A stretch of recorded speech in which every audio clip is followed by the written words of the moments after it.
കുട്ടികളിൽ കഫ് സിറപ്പുകളുടെ ഉപയോഗം സംബന്ധിച്ച് സംസ്ഥാനങ്ങൾക്കും കേന്ദ്രഭരണ പ്രദേശങ്ങൾക്കും മാർഗനിർദ്ദേശങ്ങൾ നൽകി കേന്ദ്രം.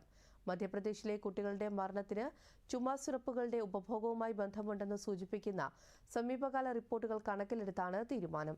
ഇതു സംബന്ധിച്ച് കേന്ദ്ര ആരോഗ്യ മന്ത്രാലയം സംസ്ഥാനങ്ങളിലെയും കേന്ദ്രഭരണ പ്രദേശങ്ങളിലെയും മെഡിക്കൽ ഡയറക്ടർക്ക് കത്ത് നൽകി. 2 വയസ്സിന് താഴെയുള്ള കുട്ടികൾക്ക് ചുമ, ജലദോഷം എന്നിവയ്ക്കുള്ള മരുന്നുകൾ നിർദ്ദേശിക്കുകയോ നൽകുകയോ ചെയ്യരുതെന്ന് കേന്ദ്ര ആരോഗ്യ മന്ത്രാലയം നിർദ്ദേശിച്ചു.